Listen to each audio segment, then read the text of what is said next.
Chapter 9. Persistence. The sustained effort necessary to induce faith. The eighth step toward riches. Persistence is an essential factor in the procedure of transmuting desire into its monetary equivalent. The basis of persistence is the power of will.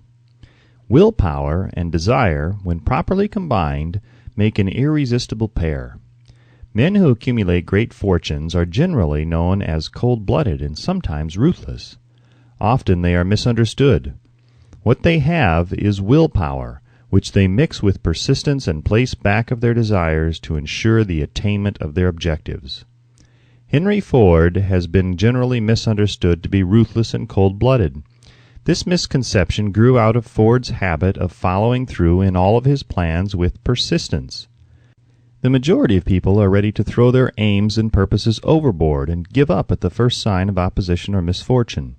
A few carry on despite all opposition until they attain their goal. These few are the Fords, Carnegies, Rockefellers, and Edisons.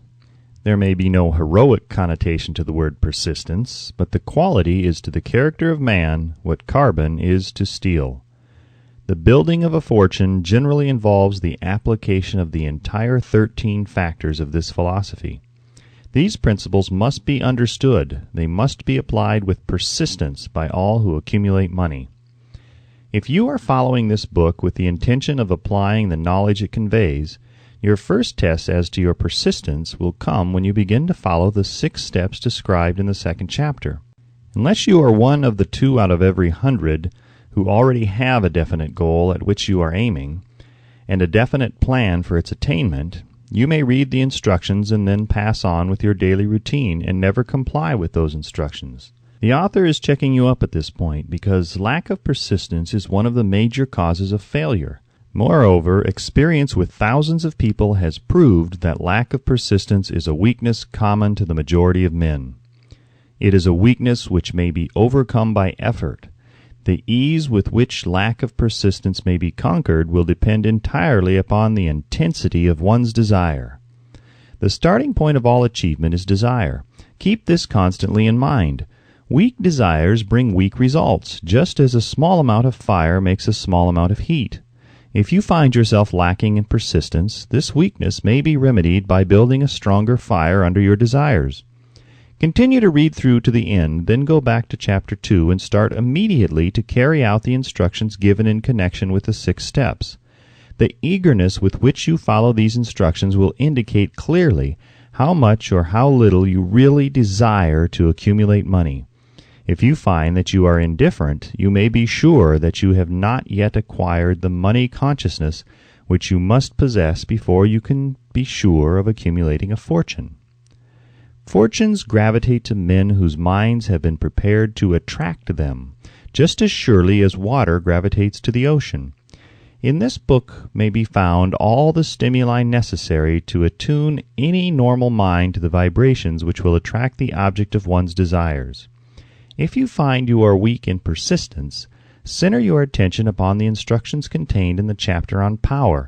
Surround yourself with a mastermind group, and through the cooperative efforts of the members of this group, you can develop persistence. You will find additional instructions for development of persistence in the chapters on autosuggestion and the subconscious mind. Follow the instructions outlined in these chapters until your habit nature hands over to your subconscious mind a clear picture of the object of your desire. From that point on, you will not be handicapped by lack of persistence. Your subconscious mind works continuously while you are awake and while you are asleep. Spasmodic or occasional effort to apply the rules will be of no value to you. To get results, you must apply all of the rules until their application becomes a fixed habit with you. In no other way can you develop the necessary money consciousness. Poverty is attracted to the one whose mind is favorable to it, as money is attracted to him whose mind has been deliberately prepared to attract it, and through the same laws. Poverty consciousness will voluntarily seize the mind which is not occupied with the money consciousness. A poverty consciousness develops without conscious application of habits favorable to it. The money consciousness must be created to order, unless one is born with such a consciousness. Catch the full significance of the statements in the preceding paragraph, and you will understand the importance of persistence in the accumulation of a fortune. Without persistence, you will be defeated, even before you start. With persistence, you will win. If you have ever experienced a nightmare, you will realize the value of persistence. You are lying in bed, half awake, with a feeling that you are about to smother. You are unable to turn over or to move a muscle. You realize that you must begin to regain control over your muscles. Through persistent effort of willpower, you finally manage to move the fingers of one hand. By continuing to move your fingers, you extend your control to the muscles of one arm until you can lift it. Then you gain control of the other arm in the same manner. You finally gain control over the muscles of one leg and then extend it to the other leg. Then, with one supreme effort of will, you regain complete control over your muscular system and snap out of your nightmare. The trick has been turned step by step. You may find it necessary to snap out of your mental inertia through a similar procedure, moving slowly at first and then increasing your speed until you gain complete control over your will. Be persistent, no matter how slowly you may at first have to move. With persistence will come success.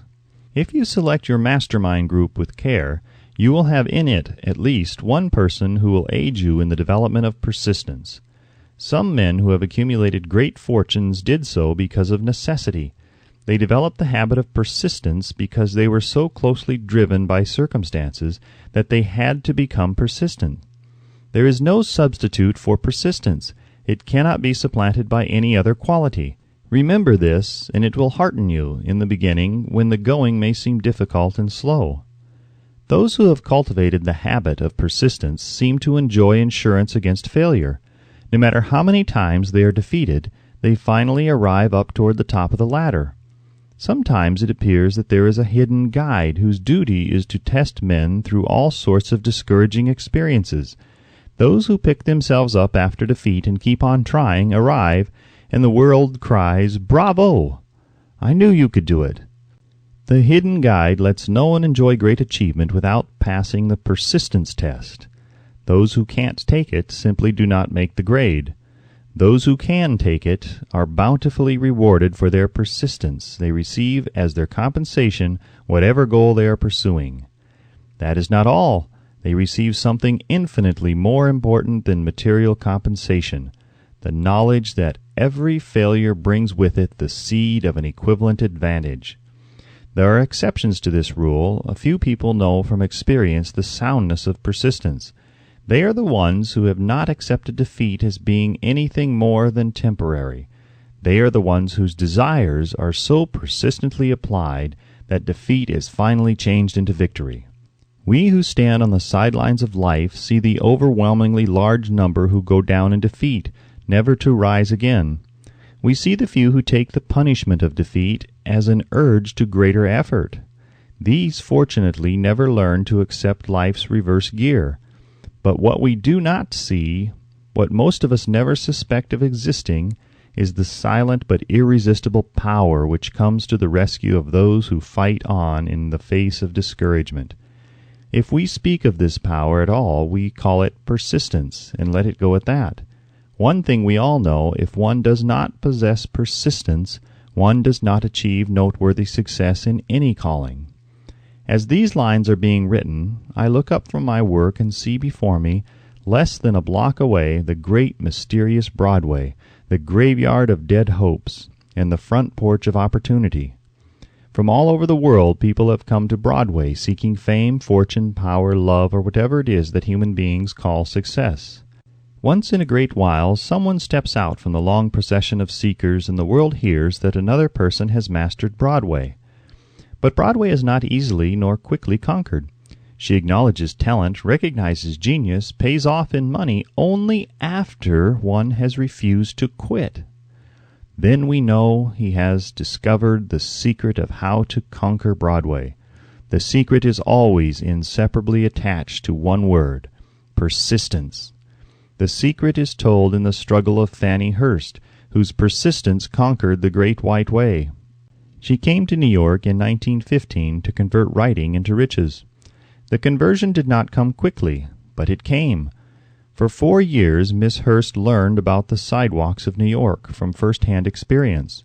She spent her days laboring and her nights hoping. When hope grew dim, she did not say, "All right, Broadway, you win." She said, "Very well, Broadway, you may whip some, but not me. I'm going to force you to give up." One publisher, the Saturday Evening Post, sent her 36 rejection slips before she broke the ice and got a story across. The average writer, like the average in other walks of life, would have given up the job when the first rejection slip came. She pounded the pavements for 4 years to the tune of the publisher's no, because she was determined to win. Then came the payoff. The spell had been broken. The unseen guide had tested Fanny Hurst, and she could take it. From that time on, publishers made a beaten path to her door. Money came so fast she hardly had time to count it. Then the moving picture men discovered her, and money came not in small change, but in floods. The moving picture rights to her latest novel, Great Laughter, brought $100,000, said to be the highest price ever paid for a story before publication. Her royalties from the sale of the book probably will run much more. Briefly, you have a description of what persistence is capable of achieving. Fanny Hurst is no exception. Wherever men and women accumulate great riches, you may be sure they first acquired persistence. Broadway will give any beggar a cup of coffee and a sandwich, but it demands persistence of those who go after the big stakes. Kate Smith will say amen when she reads this. For years she sang without money and without price before any microphone she could reach. Broadway said to her, "Come and get it if you can take it." She did take it until one happy day Broadway got tired and said, "What's the use? You don't know when you're whipped, so name your price and go to work in earnest." Smith named the price. It was plenty. Away up in figures so high that one's week's salary is far more than most people make in a whole year. Verily, it pays to be persistent. Persistence is a state of mind, therefore it can be cultivated. Like all states of mind, persistence is based upon definite causes. Among them, these. A. Definiteness of purpose. Knowing what one wants is the first and perhaps the most important step toward the development of persistence. A strong motive forces one to surmount many difficulties. B. Desire. It is comparatively easy to acquire and to maintain persistence in pursuing the object of intense desire. C. Self-reliance. Belief in one's ability to carry out a plan encourages one to follow the plan through with persistence. Self-reliance can be developed through the principle described in the chapter on autosuggestion. D. Definiteness of plans. Organized plans, even though they may be weak and entirely impractical, encourage persistence. E. Accurate knowledge. Knowing that one's plans are sound, based upon experience or observation, encourages persistence. Guessing instead of knowing destroys persistence. F. Cooperation. Sympathy, understanding, and harmonious cooperation with others tend to develop persistence. G. Willpower. The habit of concentrating one's thoughts upon the building of plans for the attainment of a definite purpose leads to persistence. H. Habit. Persistence is the direct result of habit. The mind absorbs and becomes a part of the daily experiences upon which it feeds. Fear, the worst of all enemies, can be effectively cured by forced repetition of acts of courage.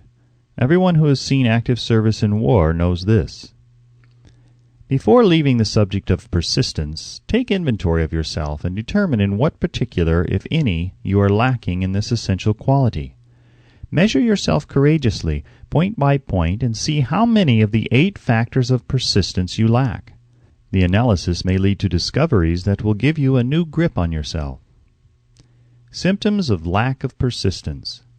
Here you will find the real enemies which stand between you and noteworthy achievement. Here you will find not only the symptoms indicating weakness of persistence, but also the deeply seated subconscious causes of this weakness. Study the list carefully and face yourself squarely if you really wish to know who you are and what you are capable of doing. These are the weaknesses which must be mastered by all who accumulate riches. 1. Failure to recognize and to clearly define exactly what one wants. 2. Procrastination with or without cause, usually backed up with a formidable array of alibis and excuses. 3. Lack of interest in acquiring specialized knowledge. 4. Indecision, the habit of passing the buck on all occasions instead of facing issues squarely, also backed by alibis. 5. The habit of relying upon alibis instead of creating definite plans for the solution of problems. 6. Self-satisfaction. There is but little remedy for this affliction, and no hope for those who suffer from it. 7. Indifference, usually reflected in one's readiness to compromise on all occasions rather than meet opposition and fight it. 8. The habit of blaming others for one's mistakes and accepting unfavorable circumstances as being unavoidable. 9. Weakness of desire, due to neglect in the choice of motives that impel action. 10. Willingness, even eagerness, to quit at the first sign of defeat, based upon one or more of the 6 basic fears. 11. Lack of organized plans placed in writing where they may be analyzed. 12. The habit of neglecting to move on ideas or to grasp opportunity when it presents itself. 13. Wishing instead of willing. 14. The habit of compromising with poverty instead of aiming at riches. General absence of ambition to be, to do, and to own. 15. Searching for all the shortcuts to riches, trying to get without giving a fair equivalent, usually reflected in the habit of gambling, endeavoring to drive sharp bargains. 16. Fear of criticism. Failure to create plans and to put them into action because of what other people will think, do, or say. This enemy belongs at the head of the list because it generally exists in one's subconscious mind, where its presence is not recognized. See the 6 basic fears in a later chapter. Let us examine some of the symptoms of the fear of criticism. The majority of people permit relatives, friends, and the public at large to so influence them that they cannot live their own lives because they fear criticism. Huge numbers of people make mistakes in marriage, stand by the bargain, and go through life miserable and unhappy because they fear criticism which may follow if they correct the mistake. Anyone who has submitted to this form of fear knows the irreparable damage it does by destroying ambition, self-reliance, and the desire to achieve. Millions of people neglect to acquire belated educations after having left school because they fear criticism. Countless numbers of men and women, both young and old, permit relatives to wreck their lives in the name of duty because they fear criticism. Duty does not require any person to submit to the destruction of his personal ambitions and the right to live his own life in his own way. People refuse to take chances in business because they fear the criticism which may follow if they fail. The fear of criticism in such cases is stronger than the desire for success. Too many people refuse to set high goals for themselves or even neglect selecting a career because they fear the criticism of relatives and friends who may say, "Don't aim so high, people will think you are crazy." When Andrew Carnegie suggested that I devote 20 years to the organization of a philosophy of individual achievement, my first impulse of thought was fear of what people might say. The suggestion set up a goal for me, far out of proportion to any I had ever conceived. As quick as a flash, my mind began to create alibis and excuses, all of them traceable to the inherent fear of criticism. Something inside of me said, "You can't do it. The job is too big and requires too much time. What will your relatives think of you? How will you earn a living? No one has ever organized a philosophy of success. What right have you to believe you can do it? Who are you, anyway, to aim so high? Remember your humble birth. What do you know about philosophy? People will think you are crazy," and they did. "Why hasn't some other person done this before now?" These and many other questions flashed into my mind and demanded attention. It seemed as if the whole world had suddenly turned its attention to me with the purpose of ridiculing me into giving up all the desire to carry out Mr. Carnegie's suggestion. I had a fine opportunity then and there to kill off ambition before it gained control of me. Later in life, after having analyzed thousands of people, I discovered that most ideas are stillborn and need the breath of life injected into them through definite plans of immediate action. The time to nurse an idea is at the time of its birth. Every minute it lives gives it a better chance of surviving. The fear of criticism is at the bottom of the destruction of most ideas which never reach the planning and action stage. Many people believe that material success is the result of favorable breaks. There is an element of ground for that belief, but those depending entirely upon luck are nearly always disappointed, because they overlook another important factor which must be present before one can be sure of success. It is the knowledge with which favorable breaks can be made to order. During the Depression, W.C. Fields, the comedian, lost all his money and found himself without income, without a job and his means of earning a living. Vaudeville no longer existed. Moreover, he was past 60 when many men consider themselves old. He was so eager to stage a comeback that he offered to work without pay in a new field, movies. In addition to his other troubles, he fell and injured his neck. To many, that would have been the place to give up and quit. But Fields was persistent. He knew that if he carried on, he would get the breaks sooner or later, and he did get them, but not by chance. Marie Dressler found herself down and out with her money gone with no job when she was about 60. She, too, went after the breaks and got them. Her persistence brought an astounding triumph late in life, long beyond the age when most men and women are done with ambition to achieve. Eddie Cantor lost his money in the 1929 stock crash, but he still had his persistence and his courage. With these, plus 2 prominent eyes, he exploited himself back into an income of $10,000 a week. Verily, if one has persistence, one can get along very well without many other qualities. The only break anyone can afford to rely upon is a self-made break. These come through the application of persistence. The starting point is definiteness of purpose. Examine the first 100 people you meet. Ask them what they want most in life, and 98 of them will not be able to tell you. If you press them for an answer, some will say security, many will say money, a few will say happiness, others will say fame and power, and still others will say social recognition, ease in living, ability to sing, dance, or write. But none of them will be able to define these terms or give the slightest indication of a plan by which they hope to attain these vaguely expressed wishes. Riches do not respond to wishes. They respond only to definite plans backed by definite desires through constant persistence. How to develop persistence? There are 4 simple steps which lead to the habit of persistence. They call for no great amount of intelligence, no particular amount of education, and but little time or effort. The necessary steps are: 1. A definite purpose backed by burning desire for its fulfillment. 2. A definite plan expressed in continuous action. 3. A mind closed tightly against all negative and discouraging influences, including negative suggestions of relatives, friends, and acquaintances. 4. A friendly alliance with one or more persons who will encourage one to follow through with both plan and purpose. These 4 steps are essential for success in all walks of life. The entire purpose of the 13 principles of this philosophy is to enable one to take these 4 steps as a matter of habit. These are the steps by which one may control one's economic destiny. They are the steps that lead to freedom and independence of thought. They are the steps that lead to riches in small or great quantities. They lead the way to power, fame, and worldly recognition. They are the 4 steps which guarantee favorable breaks. They are the steps that convert dreams into physical realities. They lead also to the mastery of fear, discouragement, indifference. There is a magnificent reward for all who learn to take these 4 steps. It is the privilege of writing one's own ticket and of making life yield whatever price is asked.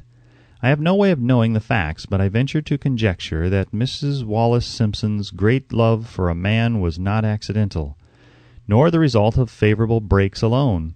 There was a burning desire and careful searching at every step of the way. Her first duty was to love. What is the greatest thing on earth? The Master called it love, not man-made rules, criticism, bitterness, slander, or political marriages, but love. She knew what she wanted, not after she met the Prince of Wales, but long before that. Twice when she had failed to find it, she had the courage to continue her search. To thine own self be true, and it must follow, as the night the day, thou canst not then be false to any man. Her rise from obscurity was of the slow, progressive, persistent order, but it was sure. She triumphed over unbelievably long odds, and no matter who you are, or what you may think of Wallis Simpson, or the king who gave up his crown for her love, she is an astounding example of applied persistence, an instructor on the rules of self-determination, from whom the entire world might profitably take lessons. When you think of Wallis Simpson, think of one who knew what she wanted, and shook the greatest empire on earth to get it. Women who complain that this is a man's world, that women do not have an equal chance to win, owe it to themselves to study carefully the life of this unusual woman, who at an age when most women consider old, captured the affections of the most desirable bachelor in the entire world. And what of King Edward? What lesson may we learn from his part in the world's greatest drama of recent times? Did he pay too high a price for the affections of the woman of his choice? Surely no one but he can give the correct answer. The rest of us can only conjecture. This much we know. The king came into the world without his own consent. He was born to great riches without requesting them. He was persistently sought in marriage. Politicians and statesmen throughout Europe tossed dowagers and princesses at his feet.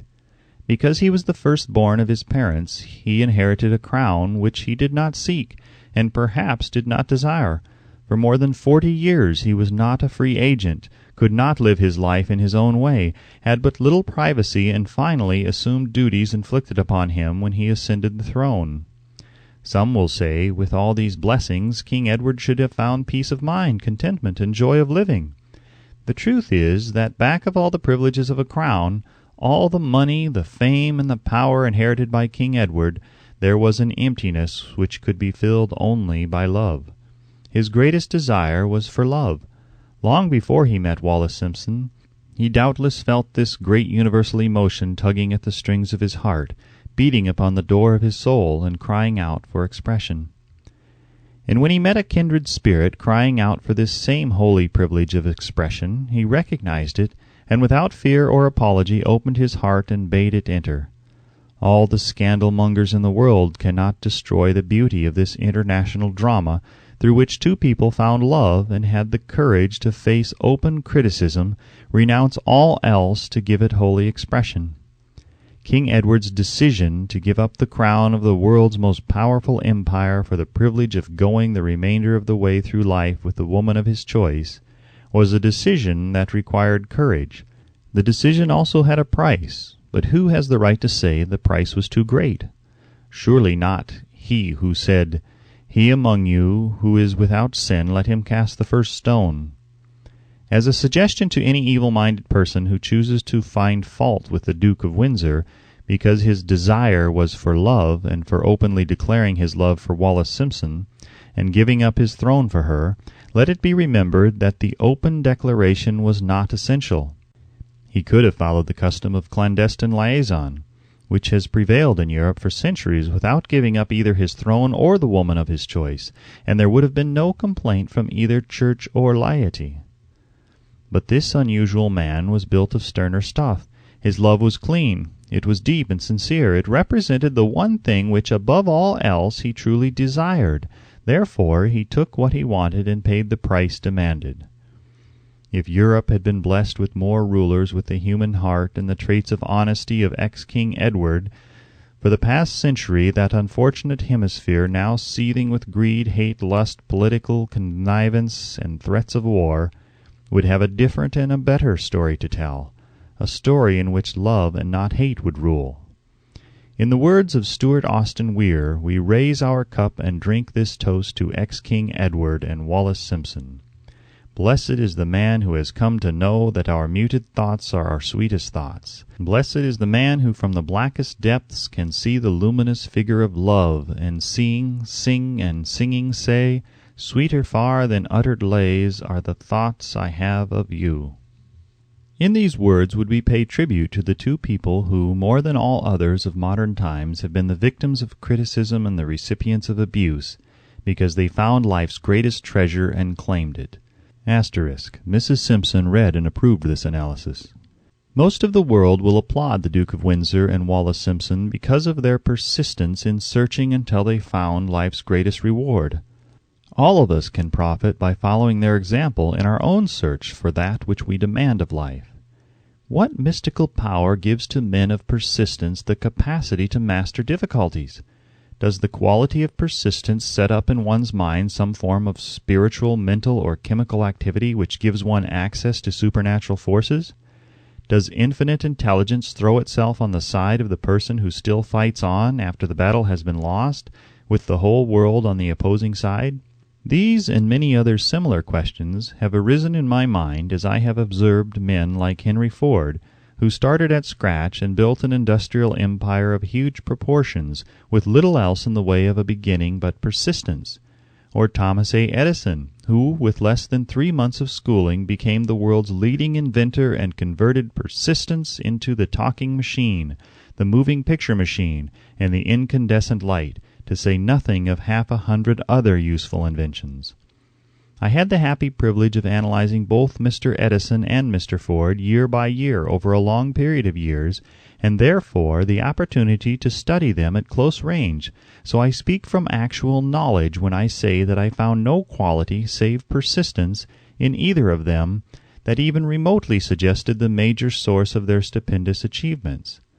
As one makes an impartial study of the prophets, philosophers, miracle men, and religious leaders of the past, one is drawn to the inevitable conclusion that persistence, concentration of effort, and definiteness of purpose were the major sources of their achievements.